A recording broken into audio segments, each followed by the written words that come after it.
Good morning, Abundant Life Church. This is Pastor Chris. We're going to continue our series on Romans 9:14 through 23. By now, you've probably figured out that I filmed three of these at a time. So it is still St. Patrick's Day here as this is being filmed, and I'm still dressed like I am. Romans 9:14 through 23, where we left off, we were talking about the idea that Paul seems to be saying in this passage that those who are saved, it's really God's choice, not ours. Those who are lost, it's God's choice, not ours. But is that really what Paul was saying? What does this passage really mean? How does coming to God work? And who decides who will come and who won't? Some people say, yeah, Paul is saying that it's entirely God's choice. And if you're not on his list, well, that's just too bad. But hey, not to worry, you're obviously on the list because you're here in the church. You're a Christian. Lucky you. May not be your decision, but at this point, what does it matter? You got yours. You're lucky enough that God chose you. Okay, but if that's how it works, what about John 3:16, the most famous verse in the Bible? For God so loved the world that whosoever believeth in him. That sure makes it sound like it's our choice, not God's. Doesn't that mean that salvation is open to anybody with enough faith to come to Jesus? Okay, so are these two passages saying different things? Actually, no, they're not. You'll see that in a little bit. And was Paul honestly saying that don't you dare question God? If he wants to give the chance to be saved only to certain people, that's okay because he can do whatever he wants. He's God, so you be quiet. I remember in the Olympics once watching beach volleyball, and I don't know that much about that sport, but I do remember at one point the referee held up a red card, and the announcer explained that's a delay of game warning. So you're arguing with the ref, you get a red card. Technically, that's called delay of game. What it really means is shut up, stop arguing with me, or I'll take a point away. It stops people from arguing with you. I want one of those. I want a red card that I can walk around and, I don't think my wife wants me to have a red card, but I want a red card. Is this what Paul was saying, that God has a red card that says, hey, you don't get to argue with me? Actually, Paul was taking a surprising turn here.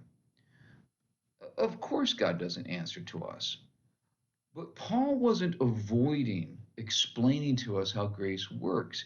He was simply taking this opportunity to remind us that don't ever forget God is bigger than us. And don't forget, God doesn't answer to us. God doesn't have authority over us. I'm sorry, let me rephrase that. We don't have authority over God, He has authority over us.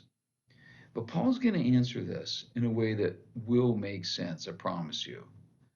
But know this, Paul was not saying that God chooses who will get saved and you have no choice, so tough cookies if you're not on that list. What he was really saying is much deeper and far more important. Okay, so if Paul wasn't saying here that we have no choice about whether we come to God or not, then what was he saying? What was really going on in this passage? Well, as with every other question of biblical interpretation, it all comes down to context. And what does the context here show us? If we look back at earlier passages, we'll see that Paul had just mentioned up in verse 13 about God selecting Jacob over Esau. Jacob I loved, but Esau I hated. And all that meant was, it didn't mean I dislike Esau. It was a term back then. It meant this: I chose Jacob, not Esau. Jacob was the one I chose. No criticism of Esau, but I chose Jacob. Esau should have been chosen. Esau was the oldest. It was just the way things were done then. But God is not confined by man's rules and expectations. Notice God often did not choose the oldest. David was chosen to be king, even though he was the youngest of all of Jesse's sons. God does things the way God's going to do them. Esau should have been chosen. God said, nope, I chose Jacob. He will do as he pleases. And that's what Paul meant here when he said God will choose whomever he pleases, even if it's not the way things are done. That's the real meaning of the passage. How we think people should be selected, God's not a respecter of that.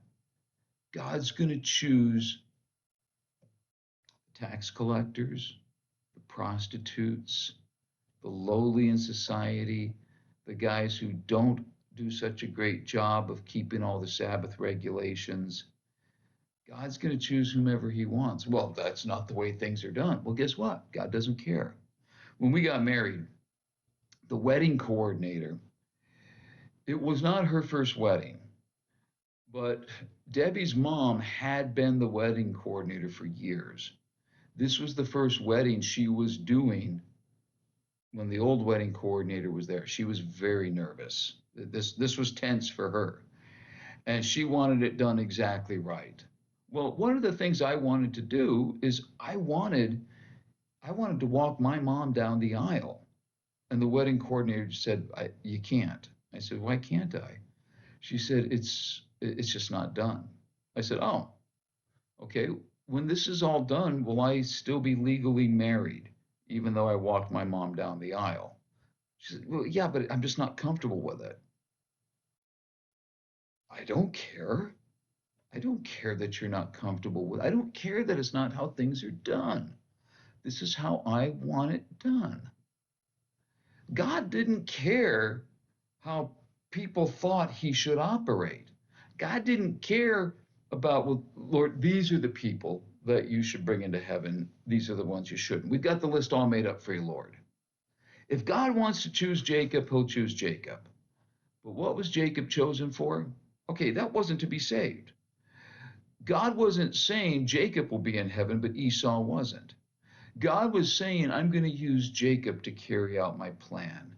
God would use Jacob to fulfill the promise to Abraham. The line of Abraham that would bring about this great nation would come through the one God chose, Jacob, not the one he was expected to choose, Esau. Remember, Paul was teaching that God's chosen people aren't necessarily the Jews. Well, that's who you're supposed to pick, God. No. God says, I'm going to choose instead those who choose my son. I'm going to choose those who respond to my son in faith. That's how things are done. That's God's criteria.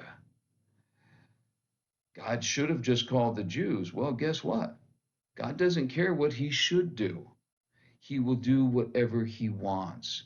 And God says that the ones I choose are the ones who choose my son Jesus. If someone doesn't like that system, too bad. God doesn't answer to you. This isn't about God keeping people away from him. It's about God saying, this is the system I've set up. May not be the one that you think I should do. That's too bad. Anyone who comes to my son will be saved. We'll talk more about this next time. Till then, have a great day.